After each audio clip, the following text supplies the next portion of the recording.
All right, so um, I wanted to talk about something. I recently heard this. Recently, I was listening to the Church Split podcast, and they had James White on. And I'm not making this video. I'm not necessarily trying to attack James White. I'm not necessarily trying to attack Will Hess. Will is a friend of mine, even though me and him disagree on several things. And so I'm not necessarily trying to attack the Church Split podcast. I just want to talk about something that I've heard James White say, and just to try to talk about something. So let me just start off by saying that I cannot stand people like Gail Riplinger, Sam Gipp, Mitch Knupp, and the things that some of these people use to defend the King James version. I mean, like Gail Riplinger is a known slanderer. I mean, she basically makes up quotations. I mean, some things that she said about Westcott and Horde are just not really factual or things taken out of context. And if anybody watched the debate with Mitch Knupp and Nathan Cravat, Mitch Knupp's just the things he says are just ignorant. And what I see is a lot of people they leave any kind of use of the King James, or they'll depart from a Texas Receptus kind of position, and they'll kind of just totally embrace a critical text, modern, typical evangelical methodology. And a lot of it will be, oh, well, read James White's book, The King James Only Controversy. And the thing about James White's King James Only controversy is a lot of times he gives you like incomplete information, or half information. Let's just go through this. They're gonna ask him a question about 1 John 5:7, and then I'll make comments as we go. And the number one, which was not a surprise to me, is 1 John 5:7. So, Johannine Comma. So, what do you say about 1 John 5:7? Does it belong? Does it not belong? And if it doesn't belong, why? Well, let me just be bold from the start. If 1 John 5:7 is original, then we have no hope of ever knowing what the New Testament originally said. Oh, wow. And that's what I should have said actually on the last question. Is I think the key issue must be this. You have to start here. I want to know what the apostles wrote. Not what a scribe 500 years, 1,000 years, 1,300 years later thought they should have written, but what they wrote. Because as I understand it, that is the area in which the activity of the Holy Spirit brings about inspired scripture. It's men spoke from God as they were carried along by the Holy Spirit. So I want that. And the key issue, that's what it's got to be. Because once you put that down firmly, then all of the arguments for traditionalism fall apart. Because you can't get back to that by tradition. You have to get back to that by the means God has given to us, which is the manuscripts that were copied all across the Roman Empire, even during periods of persecution. So when I say, if 1 John 5:7 is original, we have no idea what the New Testament actually said. What I'm pointing out is that 1 John 5:7 is not a part of the Greek manuscript tradition of the New Testament for over 1,000 years. Okay, so let me just stop and just make this point. So what James White is doing is he is creating a criteria here and a caveat, and he is saying that in order for this reading 1 John 5:7 to be legitimate, it has to be in a manuscript that he believes is before the 1000 AD. And I think there's some flaws with that, particularly in this example. But I just want you to notice what he's doing is he's creating a criteria here that it's somewhat arbitrary. I mean, it's just a criteria that James White has come up with. And we'll talk more about that, but I just wanted you to notice that. So it plainly, and there are defenders of the TR Byzantine text type that will honestly say this. Bergen knew this, but it arose in the 5th, 6th century at the earliest from the Latin. Mm-hmm. And so if it originates in the Latin, and it does, that means if it was original, that entire theologically relevant texts can disappear from the original language for hundreds of years, only to be reinserted from other languages. That means that the real argument that we have with the Bart Ehrmans and the skeptics of the world is that the manuscript tradition is tenacious. That is, it contains all the original readings, and we can demonstrate that. If 1 John 5:7 was original, that's disproven. That's gone. It's done. So, okay, so let's just stop here. So, what he's saying is very misleading. So here's the deal. So we have about 5,300 Greek manuscripts of the New Testament. Those are not all complete manuscripts, though. Okay. And so he hasn't explicitly said this, but some people will say something like, well, out of the 5,300 Greek manuscripts we have, there are none of them from before 1100 AD in Greek that has the comma. Okay? The problem with this is that of the 5,300 Greek manuscripts that are available of the New Testament, there are only... I'm sorry, I'm trying to read a note on my phone here. There are only 12 Greek manuscripts in existence that even contain contained the section of 1 John chapter 5. Okay? So it's not like we have this extremely large number of Greek manuscripts that have 1 John chapter 5 that are retaining the comma. So it's not like that's not a very big pool of manuscript evidence to look at, okay? Now, when James White says that the comma came over from the Latin in the 5th century, I mean, I don't think that's not true because, for example, there are church fathers that quoted the comma, okay? For example, Tertullian quotes 1 John 5:7 around 200 AD. Cyprian quotes the comma in 250 AD. Priscillian quotes the comma in 350 AD. Idicus Clarus quotes the comma in 350. Athanasius quotes the comma in 350 AD. Jerome said that in his day, people were removing the comma from their manuscripts.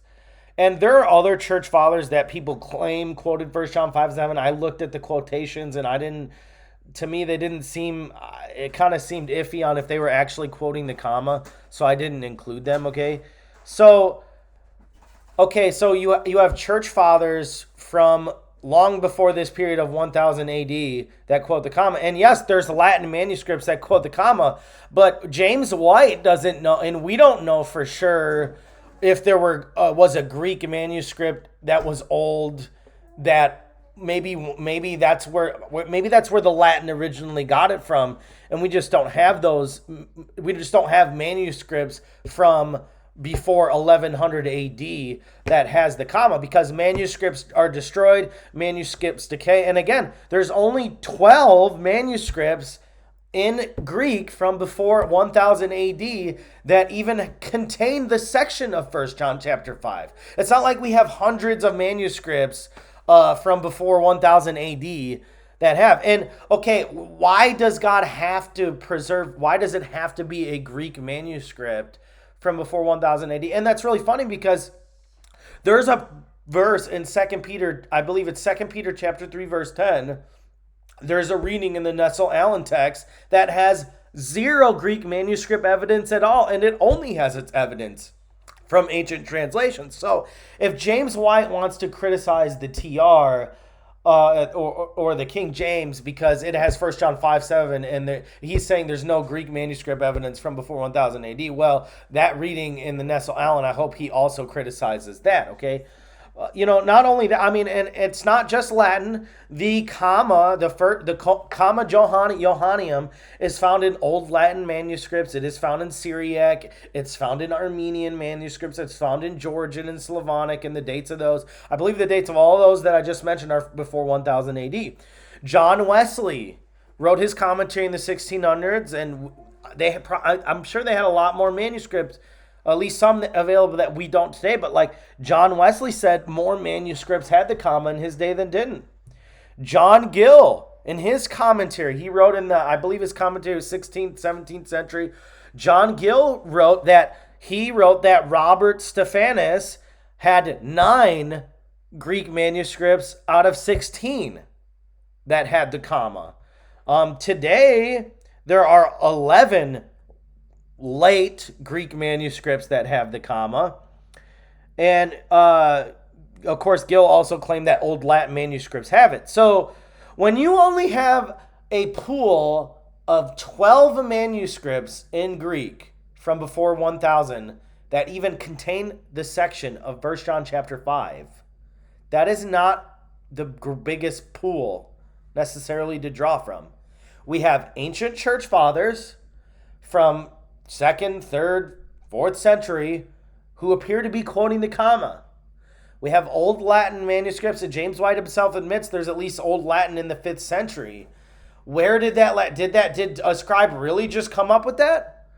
I mean, see, what these textual critics are doing is, okay, yes, God promised to preserve his word, but does that have to be in a manuscript from a certain time period?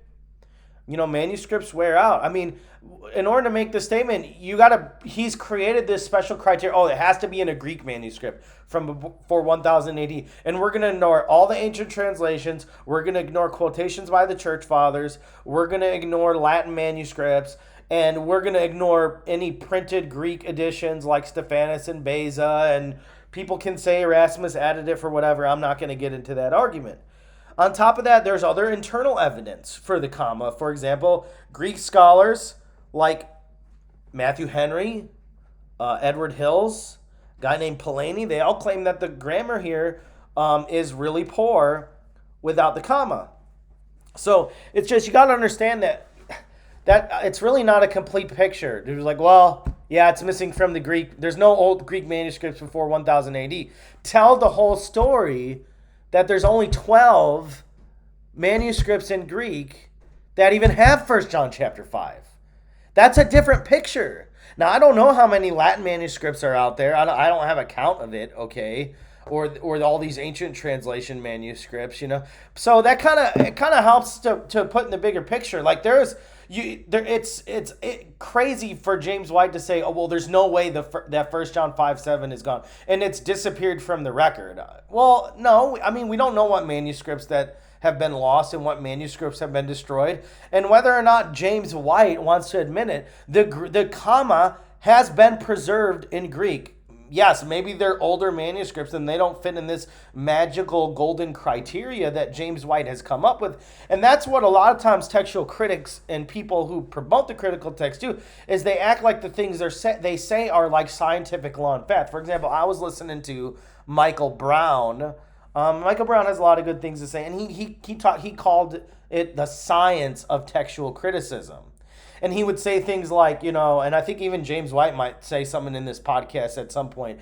But, they'll say things like, the older reading is preferred to the shorter because the scribe's definitely more likely to add, or a longer reading is preferred to shorter, or, and they come up with all these tenets and they say, well, a scribe is obviously more likely to do this. And the question that I have is that a scientific law?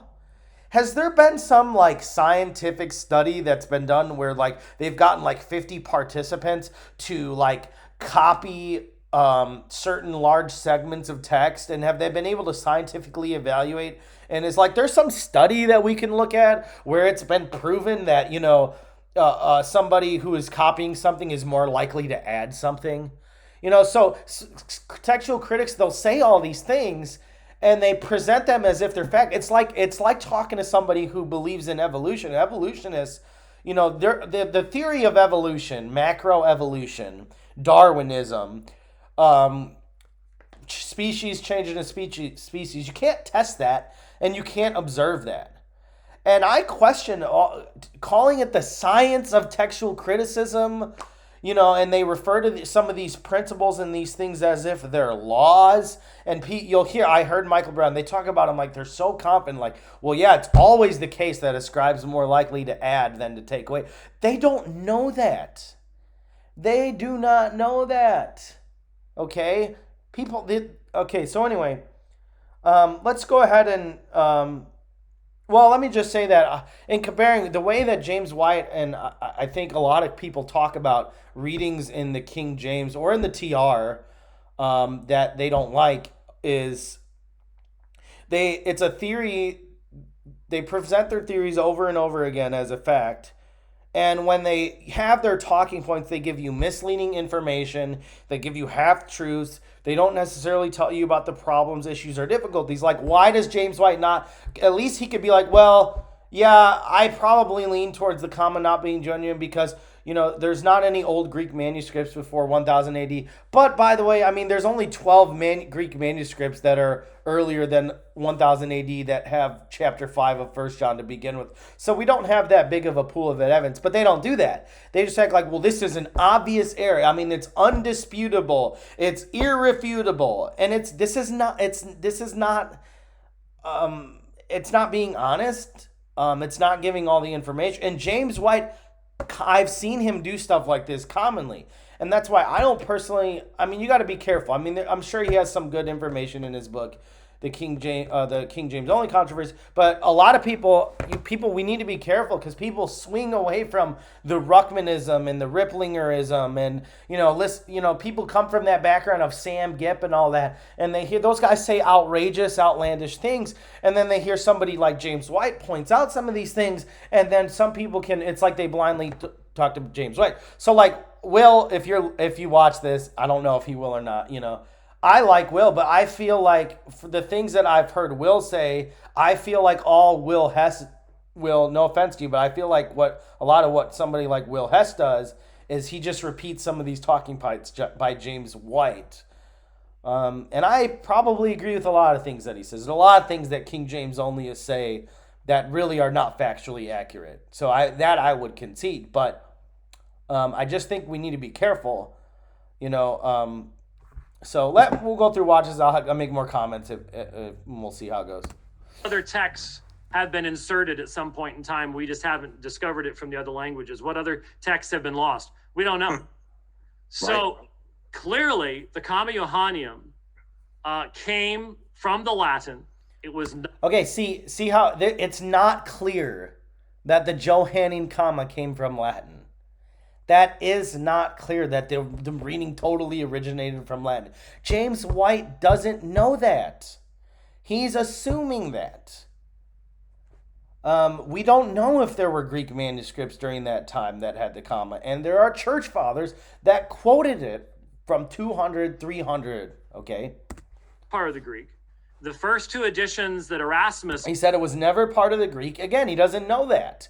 He has a small pool of 12 Greek manuscripts from before 1000 AD that even have the section of 1 John chapter 5, and those Greek manuscripts don't have it, okay?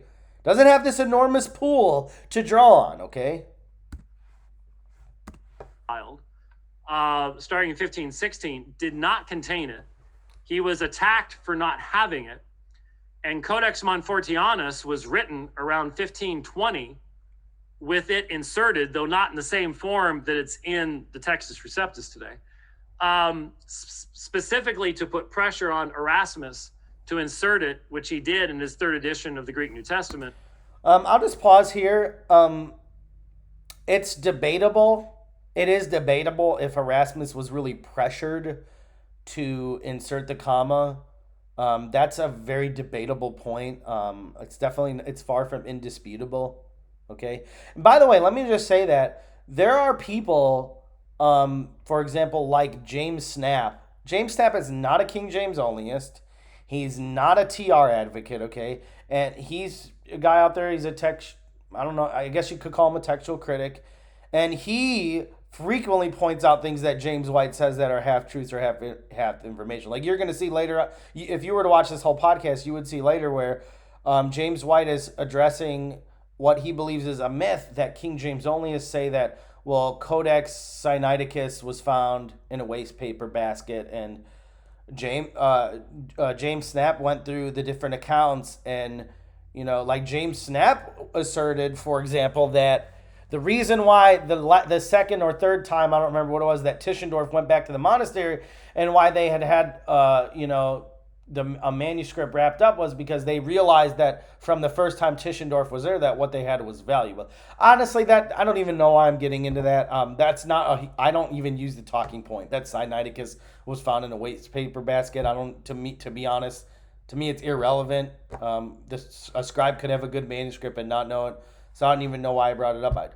I'm bringing this up just to say that there are people who don't have an axe to grind with King James onlyism or TR, any kind of TR defense, who have pointed out that James White isn't always factually correct, and he does sometimes give half truths and not a complete picture. It was in the 4th and 5th editions, therefore it's in Stephanos, Beza, and hence in the King James Version of the Bible. But it is not a part of the Greek manuscript tradition in any way, shape, or form. And so it's not part of the Greek manuscript tradition in any way, shape, or form. That's not true. It's not part of the criteria that James White has, which is he having a manuscript in our possession today before 1000 AD. So this is not true. Okay? It does exist. Yes, I mean it's in printed editions of the TR. There are Greek there are, what I have written here is there are 11 late Greek manuscripts that have it, late meaning later than 1000 AD. So this is not true. What he's saying is not true.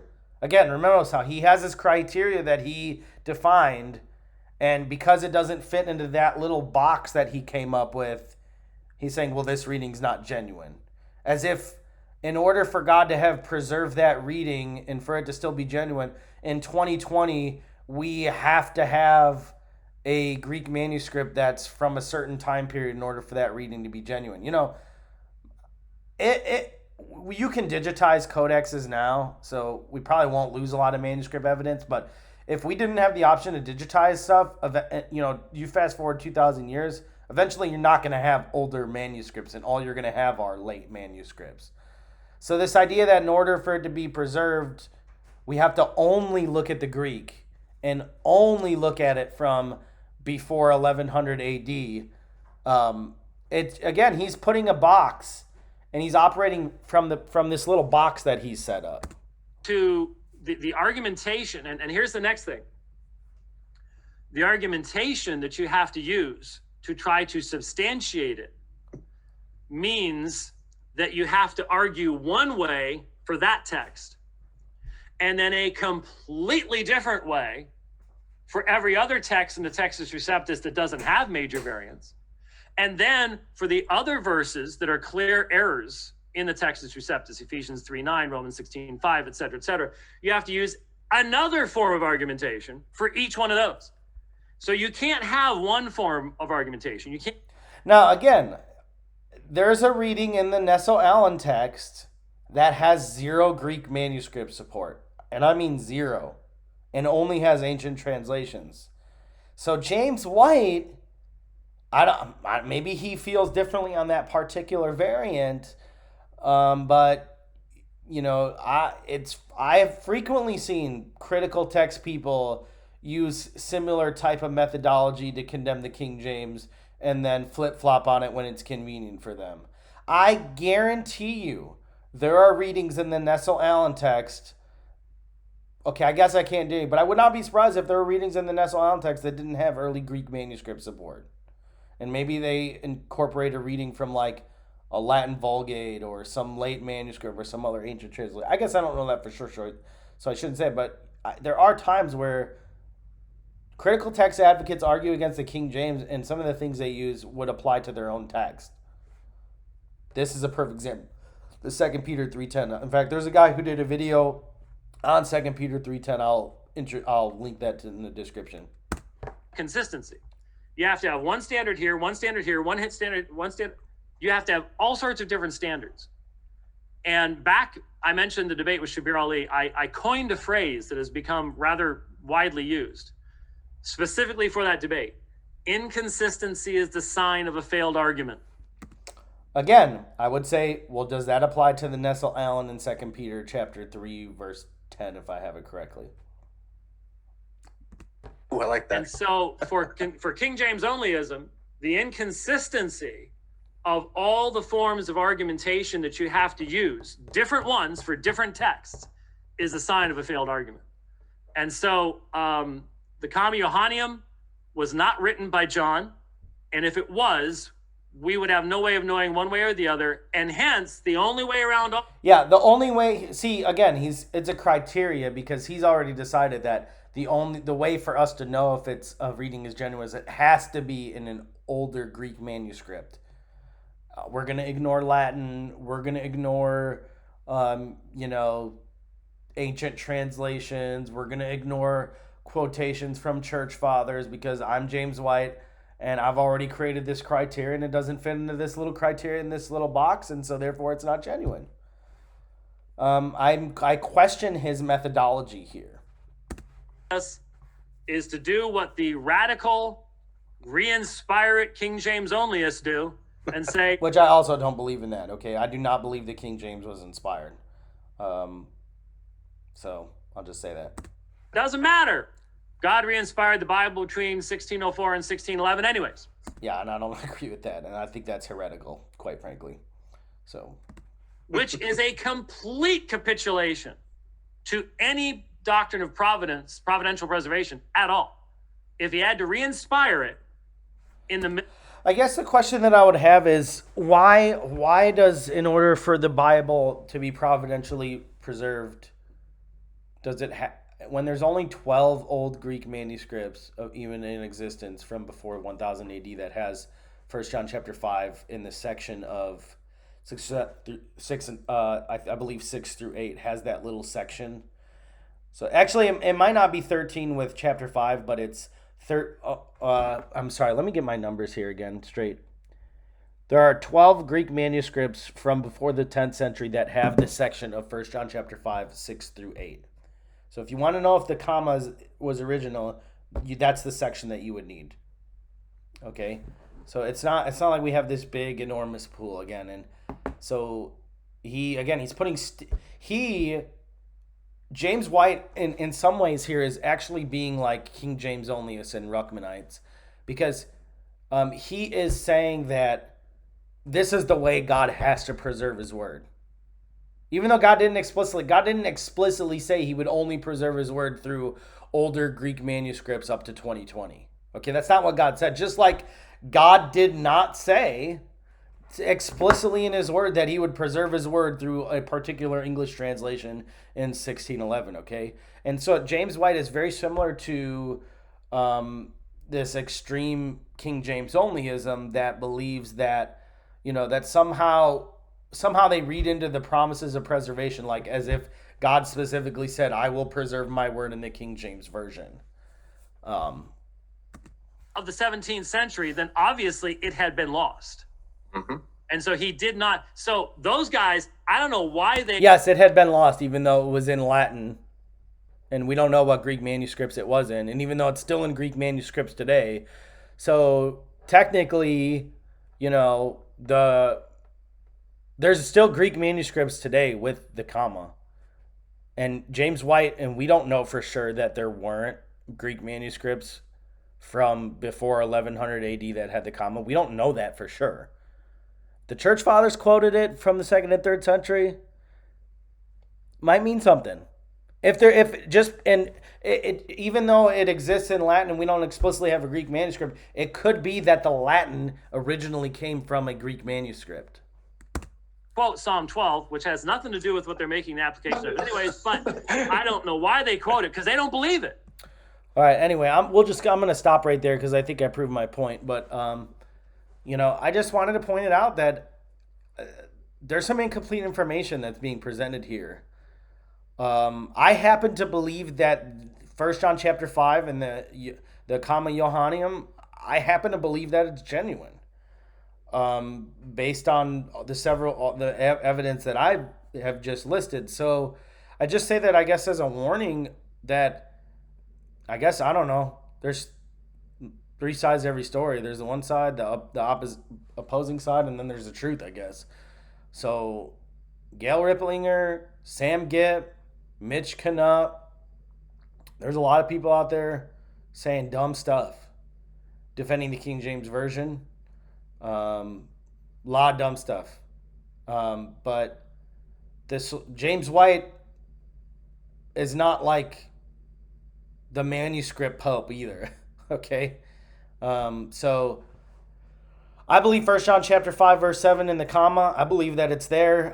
There's a nice parallelism that's created if you leave it in there. There's a parallelism that's not as clear if you remove it. There's a lot of Greek grammarians that believe that the Greek grammar is poor without it, and there is evidence for it. So it's not entirely unreasonable and totally obvious that the comma in First John chapter 5:7 is not genuine. Thanks for your time.